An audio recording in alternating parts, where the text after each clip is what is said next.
friends, it's Christine Vicenti with Queen City Stamp Art, and I'm back this week with another clean and simple project. This time I'm not going to be sharing a card, I'm actually going to be sharing a fun little treat box that you can make, and I'm keeping the design very clean and simple to give you an easy option for decorating your holiday table. So what we're going to do is use the cracker and treat box dies from Stampin' Up.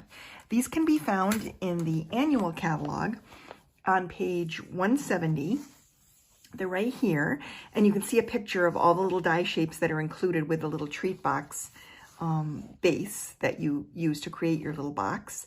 And if you look on here, it says, see these dies in use on page 45. So I'm going to show you on page 45. There's a couple of really cute samples of treat boxes and how you can use the different label shapes and some of our other coordinating product to decorate these and make them really festive and cute to match your Christmas table.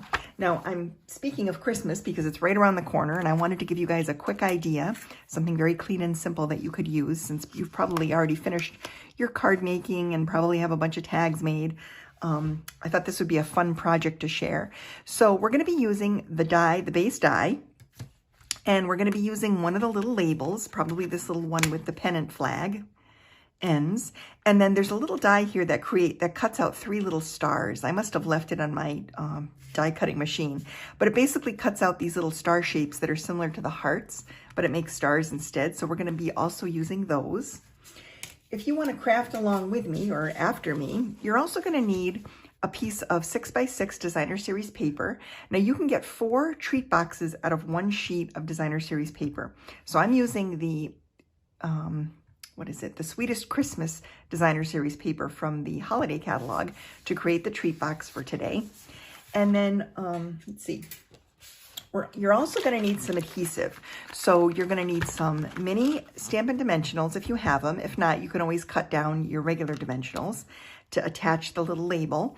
You'll need some treat box adhesive. So I would say either your liquid adhesive, your Seal Plus, or whatever else you like to use to seal up treat boxes, because they need a little bit more adhesive than just your average tape runner. I like to use Terran tape for boxes, so I'm going to be using that. But I'm also going to keep my liquid glue handy because I'm going to be using that to attach my little embellishments. You'll want to have some sort of ribbon or twine in order to close your box. And so I'm going to be using some of this Parakeet Party twine to close my boxes. I like this twine, and I think it gives it kind of a nice little whimsical feel with the real red. So I'll be using this.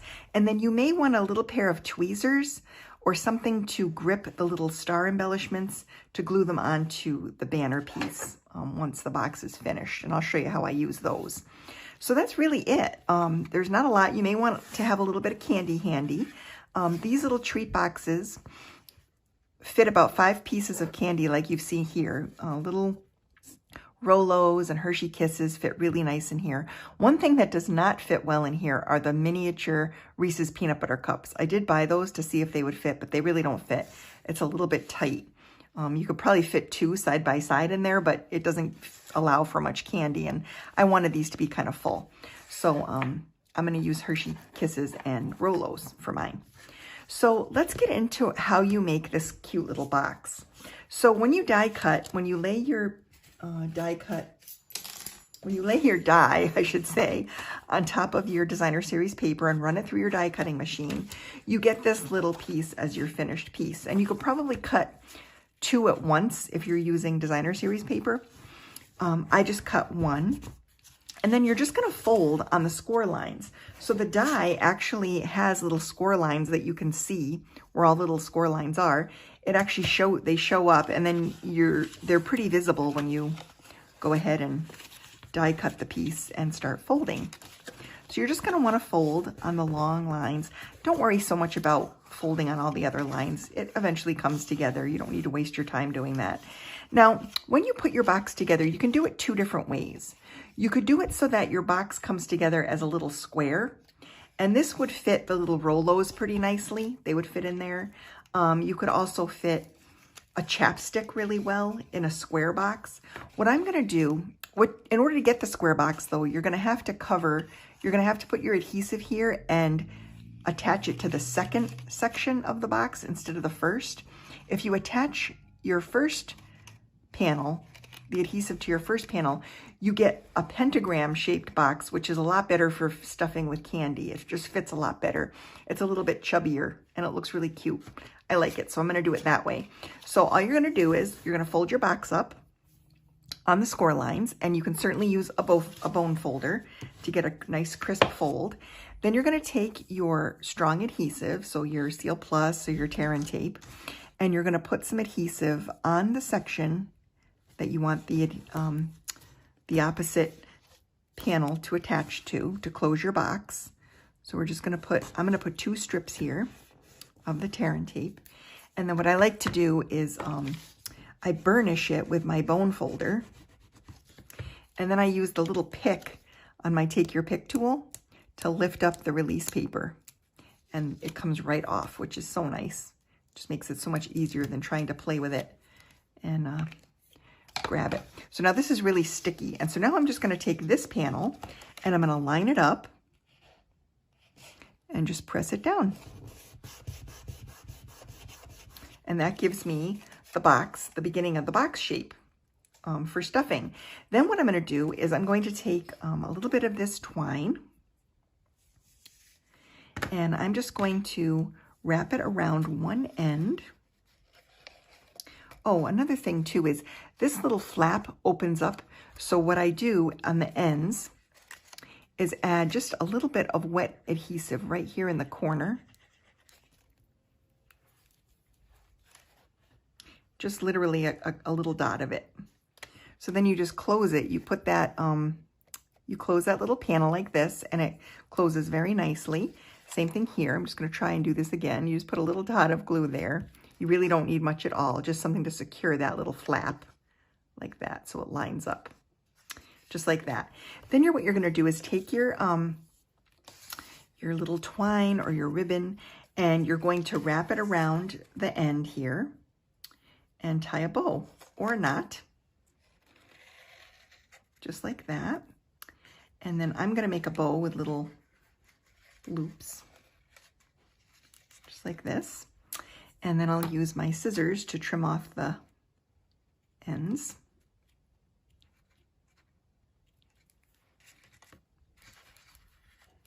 Just like that.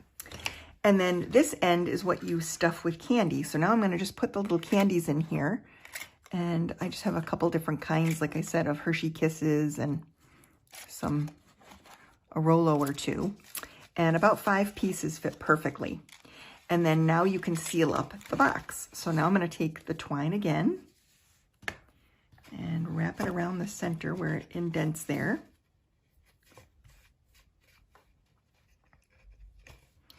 And I'm gonna give it a little cinch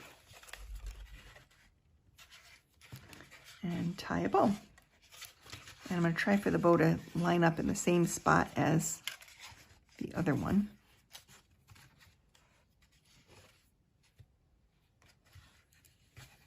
Like that.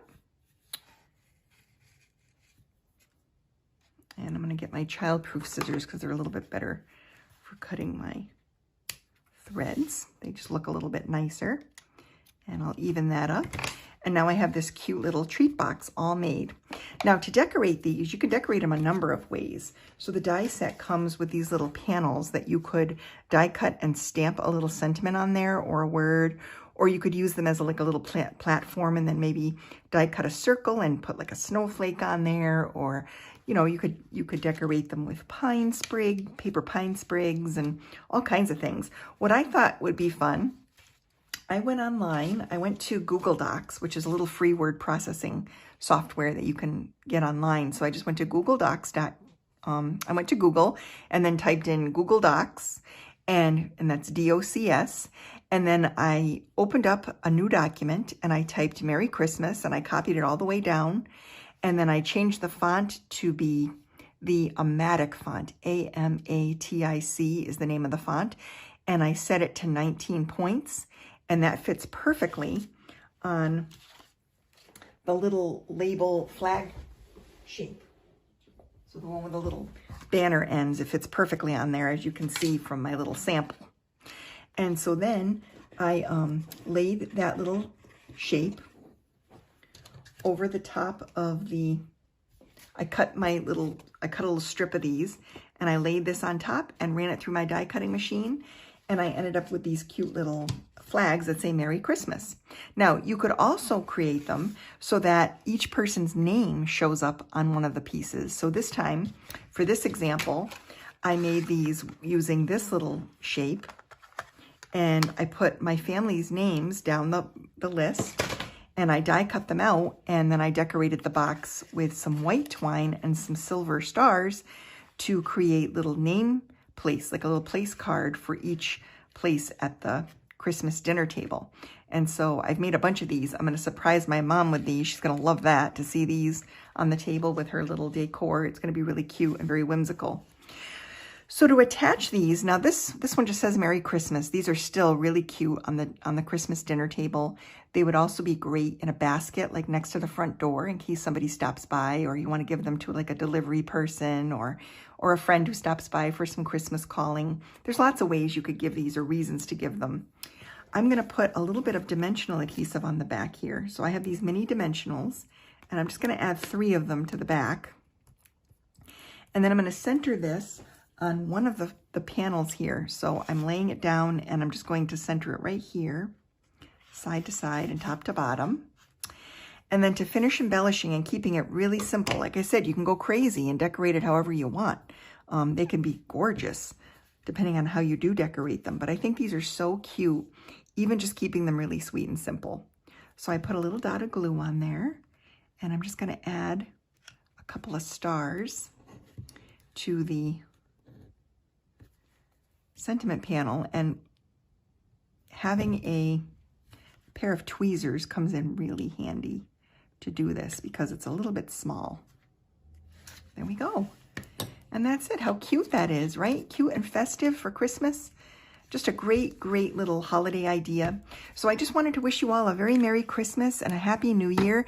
I've got a couple of quick and easy cards that are going to post next week, but then that kind of ends my whole holiday catalog YouTube content. And I will be taking about a week off to enjoy some time with family and friends. And then I'll be back the week after Christmas with a whole bunch of sneak peeks from the new January to April mini catalog with spring and celebration and all kinds of fun. So thank you so much for watching. I so appreciate your time, and hope you have a wonderful, wonderful holiday season.